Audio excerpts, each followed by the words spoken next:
로마서 12장 1, 2절의 말씀입니다. 굉장히 유명한 본문이고요. 제목은 이렇게 한번 정해봤습니다. 하나님으로부터 시작된 변화입니다. 다 함께 읽어볼까요? 시작. 계속해서 복음에 대한 말씀을 나누고 있습니다. 지난주에는 로마서 1장의 말씀을 보았어요. 그래서 로마 교회 성도들은 이미 1장 6절을 보니까 예수 그리스도의 것이라고 칭함받고요. 1장 7절을 보니까 성도로 부르심을 받은 모든 자라고 소개가 되어 있습니다. 그런데도 불구하고 바울은 그 로마 교인들에게 내가 너에게 빚진 자다, 내가 모든 너희에게 빚진 자다라고 고백을 합니다.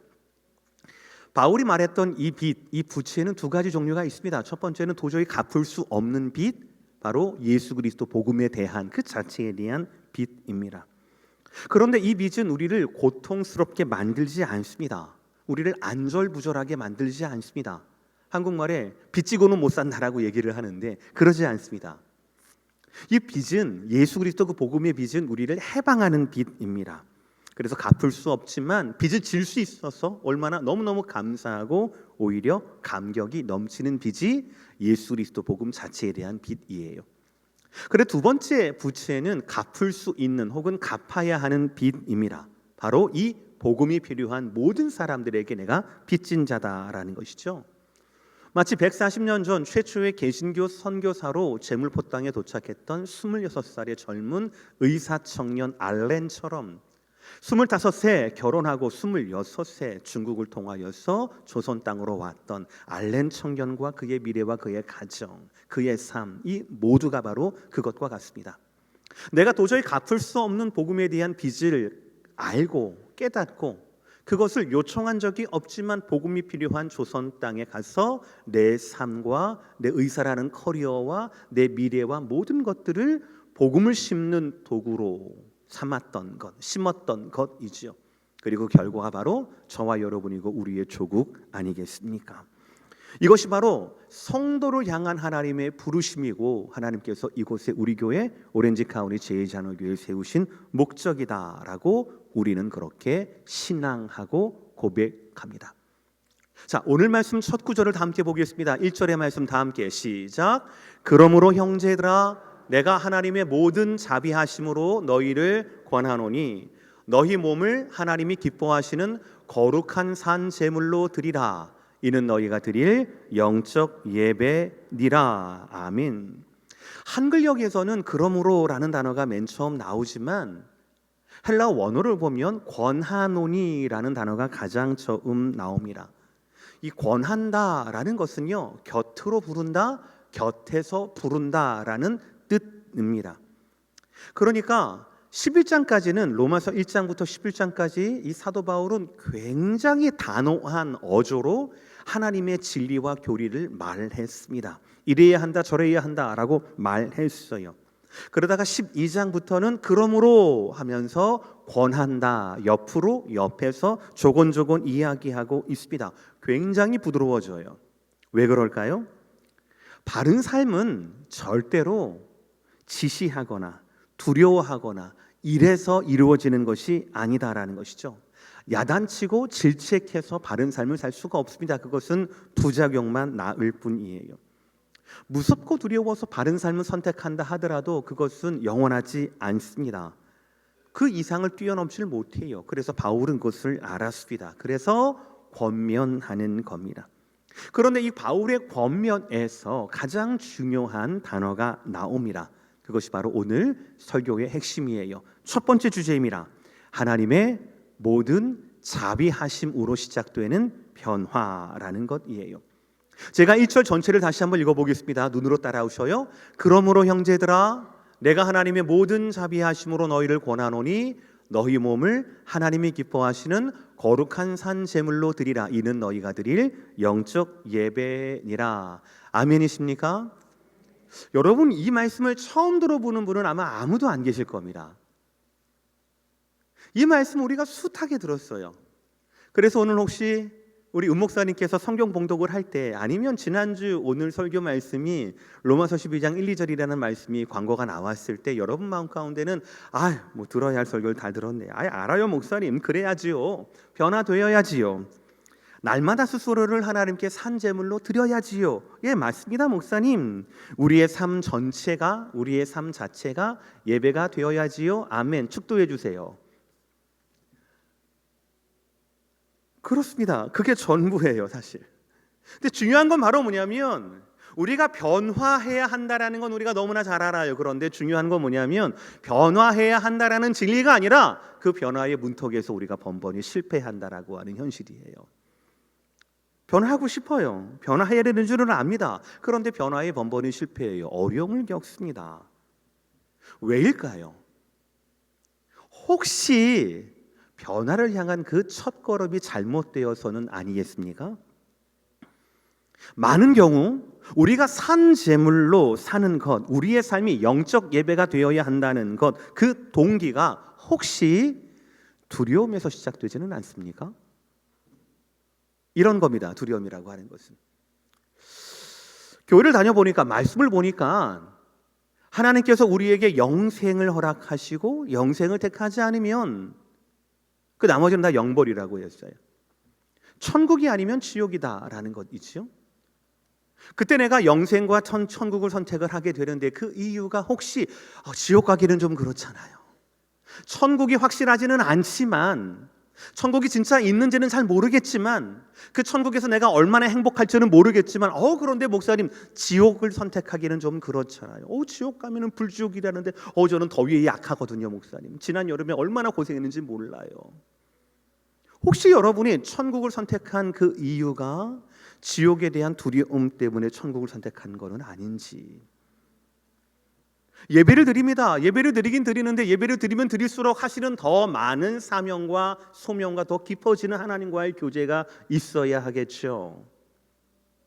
여러분이 연애하실 때보다 여러분이 결혼 생활하시고 난 후에 여러분의 아내가 여러분의 아내뿐 아니라 여러분의 사랑하는 자녀의 어머니로서 너무너무 빚진 것 같은 큰 사랑의 빚을 가지면서 애정이 더더 깊어지는 것처럼 하나님에 대한 우리의 마음도 예배하면 예배할수록 예수를 믿은 지 1년차 되신 분하고 10년차 되신 분들은 예배에 대한 깊이가, 하나님에 대한 관계의 깊이가, 신뢰의 깊이가 당연히 달라져야 하는 것이지요.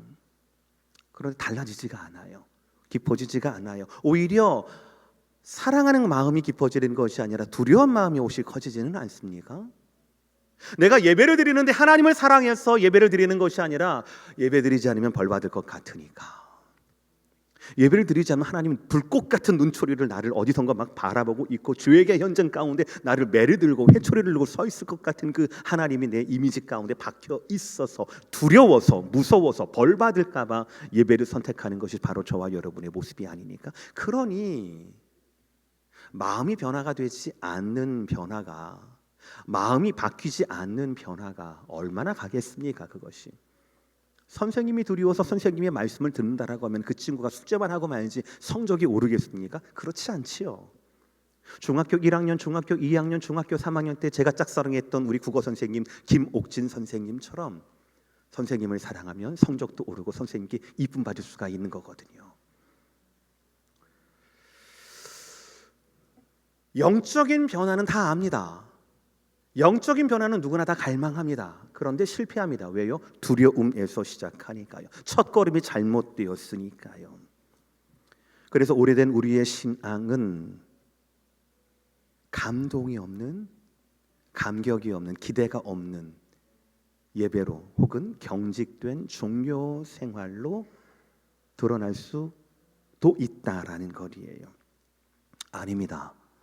저와 여러분의 영적 생활은, 영적 변화는, 저와 여러분의 구원은 그 시작이, 첫걸음이 두려움이 아니라 하나님의 모든 자비하심으로부터 시작이 되어요. 특히 오늘 말씀에서 1절에서 하나님의 자비하심에 대해서 모든 자비하심으로 표현되었던 이 표현을 주목하십시오. 하나님의 모든 자비하심에는 여러 가지가 있겠지만 크게 두 가지가 있습니다. 하나는 오래 참으심, 우리에 대한 인내가 있습니다. 하나님의 인내는 우리의 인내와 달라요. 하나님은 우리의 모든 것들에 대해서 인내하십니다. 한 번, 두 번 참고 마는 것이 아니라, 포기하는 인내가 아니라, 하나님은 우리가 하나님께로 돌아올 때까지 인내하신다, 기다리신다라는 거예요. 그리고 하나님의 모든 자비하심 안에는 하나님의 인내뿐 아니라 하나님의 사랑이 있습니다. 우리는 사실 인내도 일부분 흉내낼 수도 있어요. 그런데 인내를 흉내내는 그 중심엔 뭐가 있느냐? 사랑이 아니라 증오가 있습니다.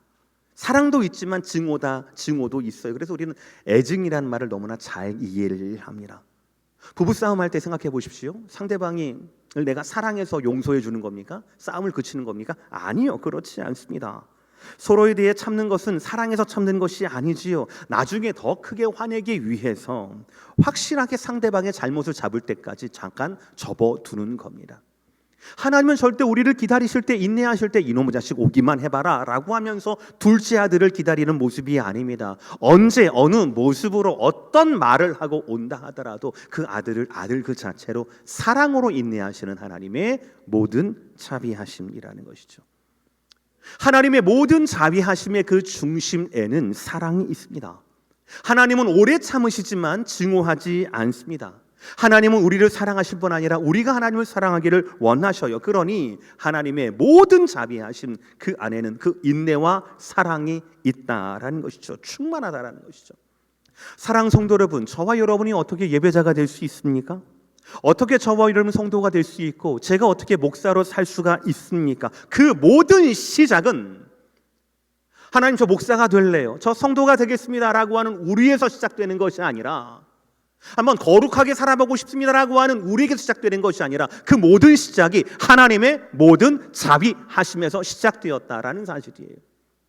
저와 여러분은 오늘 우리 2부 예배는 하나님의 모든 자비하심 안에 녹아있는 우리를 향하신 하나님의 인내하심과 우리를 향하신 하나님의 그 사랑하심의 결과 작품이라는 사실이지요. 이 하나님의 모든 자비하심으로 시작된 우리의 구원은 우리에게 특별한 삶을 요구하십니다. 그것이 바로 뭐냐? 예배라는 것이죠. 1절 두 번째 문장입니다. 제가 읽어요. 너희 몸을 하나님이 기뻐하시는 거룩한 산 제물로 드리라. 다 함께 시작. 이는 너희가 드릴 영적 예배니라. 아멘. 너희 몸을 산 제물로 드리라 라고 말씀을 하세요. 산 제물이라고 하는 이 너무나 아이러니한, 전혀 반대가 되는 이 단어에 주목하시길 바랍니다. 살아있는 living sacrifice, 제물이랍니다. 제물은 살아있을 수가 없습니다. 제물은 죽어야 합니다. 동물인 제물이 죽어야 사람인 제주가 삽니다. 그것이 제사의 원리예요. 이 제물은 반드시 죽어야 합니다. 그런데 하나님 뭐라고 하십니까? 우리의 몸을 살아있는 제물로 하나님께 드려라. 그것이 하나님의 기뻐하시는 거룩한 제사다라고 말씀하고 있어요.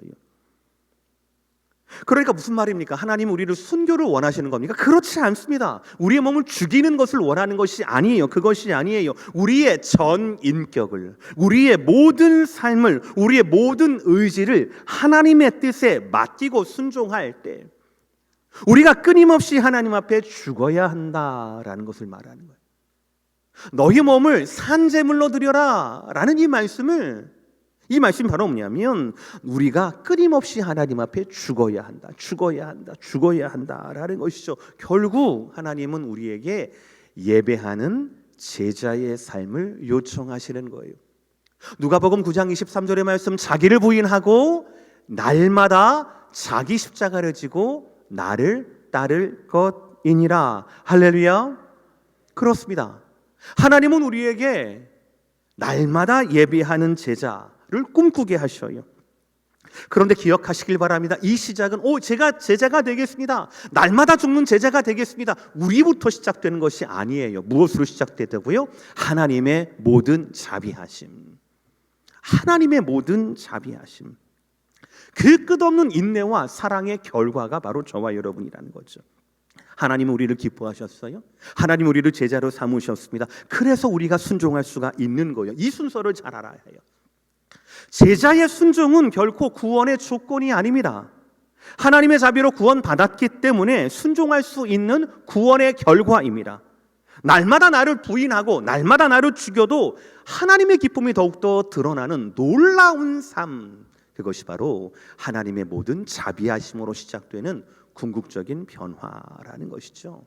사랑하는 성도 여러분, 하나님의 모든 자비하심으로 시작되는 이 놀랍고 기쁜 변화가 이 시간 여러분의 오늘 예배에서부터 시작되기를 예수 그리스도 이름으로 축복합니다. 두 번째 말씀은 이거입니다. 하나님의 모든 자비하심이 시작되죠, 이 변화가. 두 번째는 우리의 목도 있어요. 두 번째 대체 한번 읽어볼까요? 시작. 세상을 분별하는 것은 우리 몫이에요. 세상을 분별하는 것은 우리 몫입니다. 우리가 예배자가 되고 우리가 구원 얻고 우리가 하나님의 제자로 부름받은 것은 하나님의 그 모든 자비하심으로 시작이 돼요. 그런데 우리가 이 땅에 살아가면서 이 땅 가운데 어떻게 하나님의 선하시고 하나님의 온전하시고 기뻐하실지 무엇인지를 분별하는 것, 구별하는 것, 이건 누구의 몫이라고요? 우리의 몫이라고요. 질문 하나 드릴게요, 여러분들. 우리의 놀라운 변화는 오늘 12장 1절처럼 하나님으로부터 시작이 되었습니다. 자, 그렇다면 하나님으로 시작된 그 변화가 저절로 이루어지게 되는 겁니까? 그렇습니다. 저절로 이루어지게 되는 거예요. 우리가 요즘 은혜 받고 있는 로마서 8장의 말씀 30절 말씀 다 함께 읽어볼까요? 시작. 또 미리 정하신 그들을 또한 부르시고 부르신 그들을 또한 의롭다 하시고 의롭다 하신 그들을 또한 복음의 황금사슬입니다. 우리를 향한 하나님 성삼위 하나님의 끊임없는 구원의 계획입니다. 이것은 불변해요.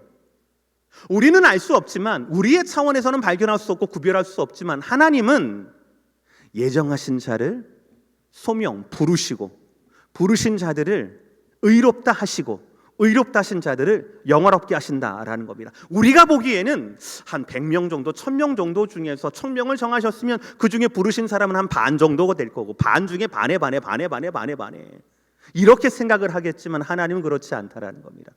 하나님의 이 약속은 불변합니다. 그리고 하나님의 이 약속은 불가항력이에요. 무슨 말입니까? 나를 택하셨으면 나를 부르실 것이고, 우리는 그 부르심 가운데 반항할 수가 없다라는 거예요. 나를 부르셨으면 나를 의롭게 하실 것이고, 의롭게 하신 것 가운데 우리는 반항할 수가 없다라는 거. 나를 의롭게 하셨다라면 결국 나를 영원롭게 하실 것이다라고 하는 것에 우리는 저는 싫어요, 저는 여기까지만, 이렇게 할 수가 없다라는 것이지요. 기억하여 할 것은 이 모든 것이 우리 입장에서 생각하면 안 됩니다. 하나님, 다른 사람은 모르겠는데 나는 택하시고 나는 부르셨고 나는 의롭게 하셨고 나는 영원롭게 할 것이다. 세상 너네 사람들 내가 벌 받을 줄 알았어. 이러면 안 된다라는 거예요.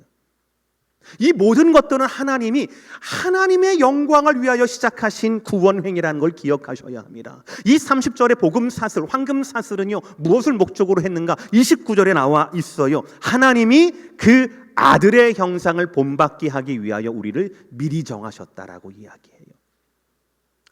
우리를 위하여 우리를 구원하실 뿐 아니라 그 전에 하나님은 우리가 하나님의 형상, 그 아들의 형상을 본받기 위하여 우리가 예수를 닮도록 우리를 정하시고 부르시고 의롭게 하시고 영화롭게 하셨다라는 것이 대전제입니다. 그러니 하나님이 거룩한 이끄심 가운데 그 누구 탈락할 수가 없다는 것이죠. 그러니 제가 아까 자연스럽다라고 말씀드린 거예요. 저절로 이 변화는 이루어진다라는 말씀을 드린 겁니다. 이것이 대전제입니다. 이 전제를 꼭 들으시고 우리 2절 말씀을 한번 보시겠습니다. 2절이 바로 1절의 방법을 말하는 겁니다. 2절 말씀 다 함께 시작. 너희는 이 세대를 본받지 말고 오직 마음을 새롭게 함으로 변화를 받아 하나님의 선하시고 기뻐하시고 온전하신 뜻이 무엇인지 분별하도록 하라. 2절의 한글 번역이 세대를 본받지 않고 컨디션 1, 오직 마음을 새롭게 함으로 변화를 받으면 컨디션 2, 그러면 하나님의 선하시고 기뻐하시고 온전한 뜻이 무엇인지 분별한다라는 거거든요. 원래 뜻은. 그러니까 1, 2를 하면 저절로 3번이 된다라는 거예요. 근데 좀 한글 번역이 이거를 좀 다 따로 떼어놓은 것 같아요. 결론적으로 바로 뭐냐면 우리에게는 분별의 능력이 있어야 한다는 것이고, 분별의 능력이 바로 우리의 몫이라는 것을 제가 말씀을 드리는 거예요. 분별해야만 우리가 이 땅 가운데 평생 예비하는 제자로 살아있는 제물로 주님을 위해서 죽어도 기쁜 반가운 그러한 삶을 살 수가 있다라는 것이죠. 그런데 문제는 뭡니까? 어떻게 해야 이런 분별력을 가질 수 있는가예요. 사실은 이 부분이 더 중요하죠. 왜냐하면 우리가 이 부분에서 계속 넘어지거든요. 근데 여러분, 넘어진다 하더라도 우리는 이 부분에서, 여기에서 우리는 하나님 말씀 그 자체의 능력을 믿어야 합니다. 여러분의 평생의 소원이 하나님의 말씀대로 사는 삶이라면 여러분은 말씀 그 자체의 능력을 믿으셔야 합니다. 꼭 기억하셔야 해요. 세상에 살지만 세상에 속하지 않고 이 세상 속에서 소금으로 빛으로 살기를 원하십니까? 하나님의 나라와 그 뜻을 분명하게 더 드러내기를 원하십니까?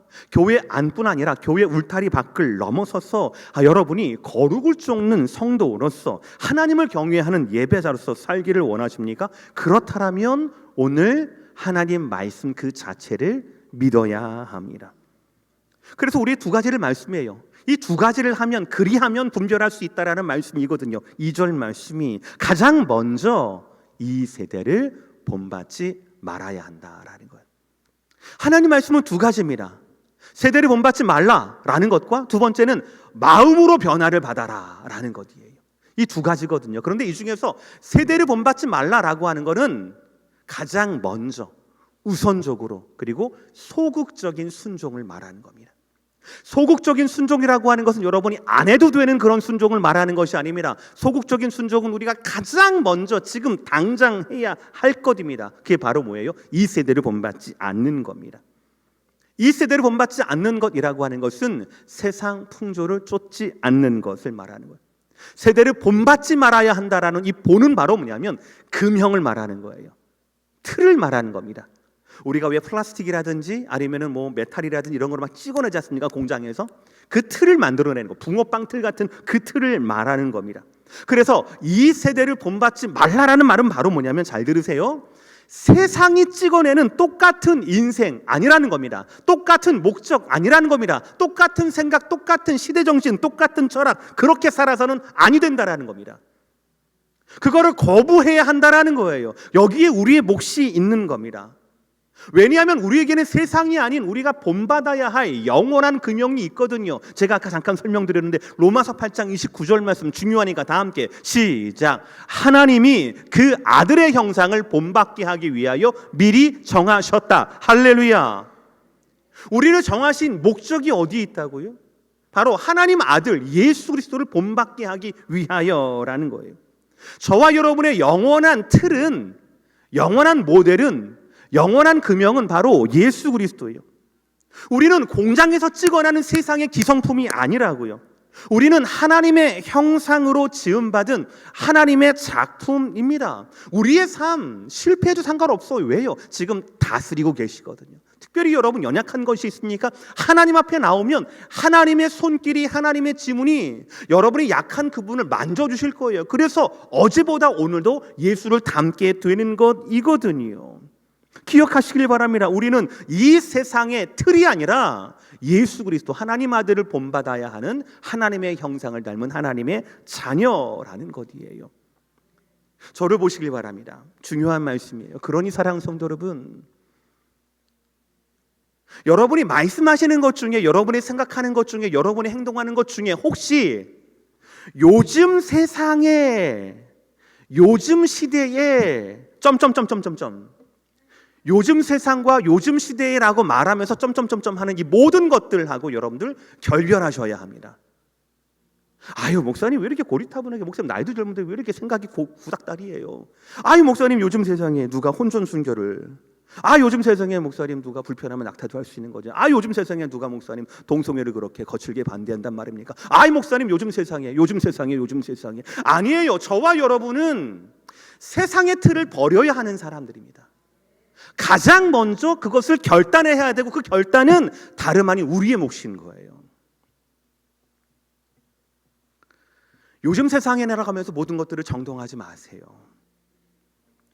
우리에게 편한 것이 우리에게 필요한 시대이고 우리에게 필요한 것이 진리라고 말하고 설득하는 시대이지만, 그것이 정상적인 것 같은 시대이지만 하나님 말씀은 그렇게 말씀하고 있지 않습니다. 그것이 예수 그리스도의 틀과 예수 그리스도의 표준에 미치지 않는다라면 우리는 그 틀에서 벗어나야 한다라는 거예요. 우리는 세상이 아니라 오직 예수를 닮아야만 합니다. 이것이 우리의 몫이에요. 우리가 드리는 영적 예배는 바로 세상을 닮지 않는 것부터 시작한다라고 하는 것, 기억하시기를 주의 이름으로 축복합니다. 두 번째는 적극적인 겁니다. 첫 번째는 소극적인 순종이었죠. 세상의 틀을 버리는 것. 두 번째는 적극적인 순종이에요. 바로 뭡니까? 궁극적으로, 시작, 궁극적으로 마음을 새롭게 함으로 변화를 받아야 합니다라는. 제가 소극적, 적극적이라고 얘기하니까 소극적은 잘 이렇게 아니요. 제가 한 2주 전에 요즘 뭐 좀 보기 좋게 살이 이렇게 오르지 않습니까, 여러분들? 제가 그렇죠? 그 좀 살을 좀 더 빼고 그리고 시간을 조금 더 효과적으로 사용하기 위해서는 체력이 좀 있어야겠다 싶어서 챗 GPT에다가 50대 한국 남성이 체력 증진을 위해서 어떻게 운동해야 될지 가이드를 달라라고 제가 딱 했어요. 그래도 굉장히 똑똑하고 논리적으로 잔소리를 엄청 해대더라고요. 그 잔소리 중에 첫 번째가 바로 탄수화물을 줄이시오였어요. 이게 소극적인 순종이에요. 지금 당장 끊는 겁니다. 지금 당장 하지 않는 겁니다.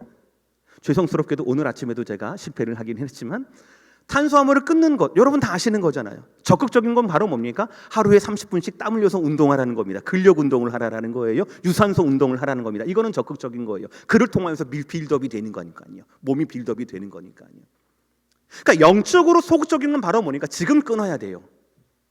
영적으로 적극적인 건 뭐니까 이 하나님 말씀처럼 궁극적으로는 왜 끊어요? 마음을 새롭게 함으로 변화를 받아야 되기 때문에 그렇다라는 거죠. 그러니까 두 가지 중에 하나가 아니라 두 가지 모두가 필요하다는 겁니다. 우리는 흔히 예수 믿고 변화받았다라고 이야기를 합니다. 여러분 모두가 경험하신 거예요. 그런데 그 변화라는 것이 뭡니까? 결국은 마음을 새롭게 하는 거예요. 예수를 믿었다고 해서 갑자기 여러분의 은행 어카운트가 막 0이 하나 더 붙거나 그러지 않아요. 예수 믿었다고 해서 여러분이 갑자기 뭐 이마에 무슨 표시가 있거나 그렇지 않습니다. 예수 믿었다고 해서 쌍꺼풀이 생기거나 코가 높아지거나 막 근육이 생기거나 그런 거 아니에요. 아무런 표시 나지 않습니다. 예수를 믿어서 변화를 받는다라고 하는 것은 마음으로부터 새로워지는 것이거든요. 근데 여기서 변화라고 하는 것은 외적인 체인지뿐만 아니라 내적인 트랜스폼이 포함되는 것입니다. 안팎으로 바뀌는 거예요. 어떻게 안팎으로 바뀔 수가 있겠습니까? 어떻게 마음이 새로워질 수 있을까요? 뭐 성형시술을 하면 됩니까? 도딱시 명상하면 좀 편안해지는 겁니까? 아니에요. 오직 한 가지밖에 없습니다. 나를 지으신, 내가 닮아가야 할 하나님만 바라보는 겁니다. 하나님을 바라볼 줄 알아야 합니다. 하나님을 바라봐야 마음으로부터의 진정한 존재의 변화가 시작이 된다라는 것이죠. 여러분 출애굽한 백성들을 생각해 보십시오. 그들이 저절로 변했습니까? 아니요. 남자만 60만 명, 한 200~300만 명 모두가 다 홍해 바다를 건너게 되는 그 놀라운 기적을 체험했는데 그 기적 자체가 그들을 변화시켰습니까? 아니요. 그들은 광야에 있었지만 노예의 마음과 똑같았어요. 늘 불망하고 늘 원망하고 불평했거든요. 그들을 변화시킨 것은 결국 40년 동안의 광야 생활이었어요. 근데 여기서도 아닙니다. 광야 생활 자체가 그들을 변화시켜요? 아니요.